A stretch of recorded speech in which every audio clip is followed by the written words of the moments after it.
On August 21st, 3 hospitals in the suburbs of Damascus informed MSF that they had treated 3,600 patients displaying neurotoxic symptoms. Syrian doctors treated them with atropine supplied by MSF. 355 of the patients died.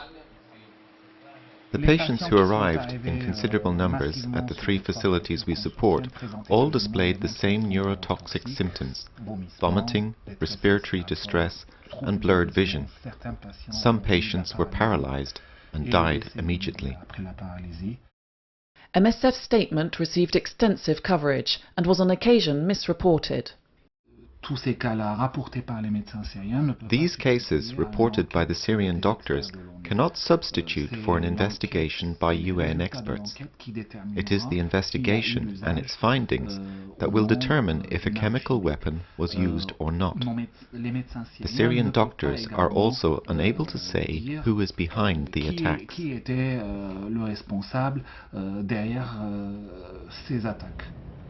MSF's declarations cannot be used to justify military intervention in Syria.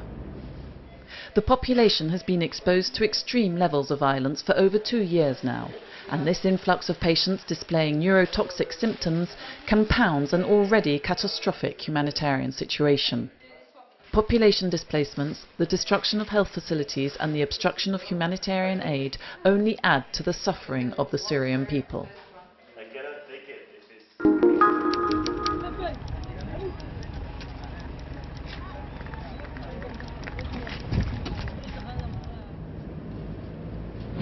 For 22 years, MSF negotiated with countless authorities, armed groups and civilian leaders to be able to intervene in Somalia.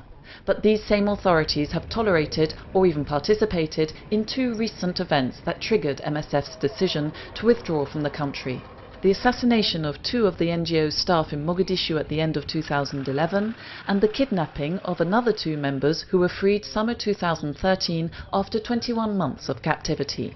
Given that the organisation is no longer able to ensure the safety of its patients and humanitarian workers, it has no choice but to close its projects in Somalia. The needs are immense in Somalia, as the country has lived through 22 years of war. There are no state-run hospitals that are able to provide medical care to the people. Attacks on staff, assassinations, kidnappings and threats, these are what MSF's field teams have been subjected to for 22 years. Between 1997 and the end of 2012, our organization has lost 16 of its members. MSF has made great sacrifices to help the Somali people.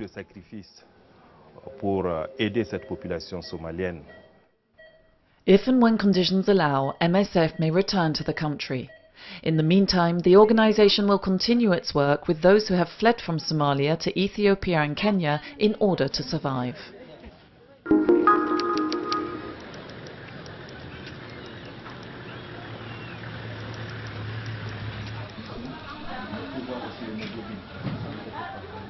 Every day sees some 200 under 15-year-olds arriving at Bria District Hospital. It's the rainy season and 75% of them have malaria.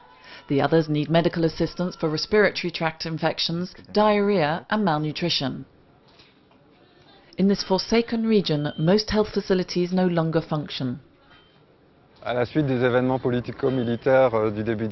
Following the political and military events early this year, numerous health centers have had to close. Many health workers have been forced to leave the region, and there's also the problem of drug supplies. So Bria Hospital is one of the few facilities available to some patients. Some of these families are displaced. They have come to Bria in search of relative safety.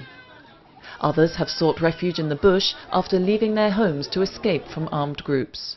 They don't have enough food, they have no access to clean water, and are at the mercy of mosquitoes and therefore malaria. Along the road to the hospital, they often fall victim to bandits. Myriad factors hindering access to healthcare, increasing the risk of disease, and making people more vulnerable, especially the children.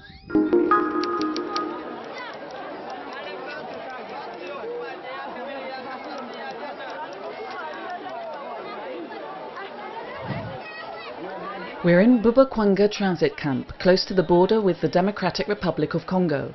Intended for 12,000 people, the camp currently hosts twice that many. The upcoming rainy season is likely to make conditions even worse for the refugees. We're having to share plastic sheeting. There are no rooms, no roof. And with all these kids, it's a real problem. And when it rains, we spend the whole night in water. In such conditions, maintaining acceptable levels of hygiene to avoid the spread of disease is a real challenge.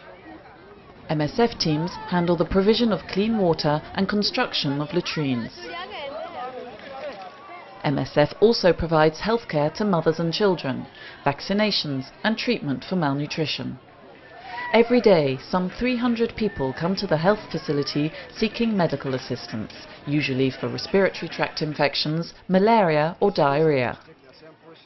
Victims of sexual violence can also receive treatment here. At the end of August, the transfer of refugees to a permanent camp 150 kilometers away was initiated. MSF is accompanying the refugees and gradually relocating its activities to the new camp. A health unit in the reception area allows for a fast assessment of needs and ensures continuity of care for malnourished children.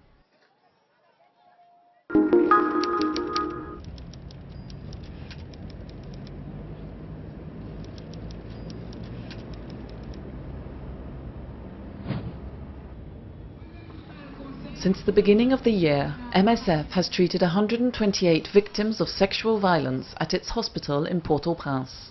1/3 are not even 15 years old. An 8-year-old girl and her mother are waiting to see the doctor here in the mental health department. Her mother explains what happened.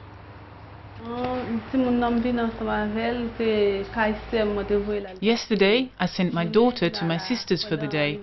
When she got home, there was blood on her dress. When I asked her about it, she told me a boy had taken her to a deserted place and sexually assaulted her. The little girl receives medical care, including treatment to prevent the risk of infection from the HIV and hepatitis B viruses, for example. She is also issued with a medical certificate so that her family can file a complaint. Then the psychologist Naomi talks to her.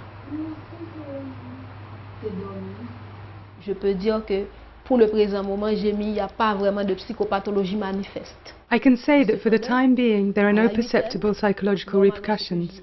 However, what I usually do for our patients is wait a week and then get them to take the trauma screening questionnaire, which allows us to identify if they're likely to develop what we call post-traumatic stress disorder. So through this test we can see if a person is susceptible to PTSD or will quickly get over the trauma.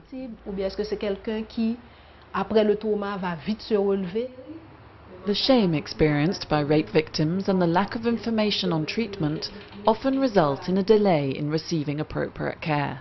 After 72 hours, the team can no longer supply the drugs required to prevent sexually transmitted diseases. These are the reasons why MSF is set to launch an information campaign for Haitians and recruit more staff to care for victims.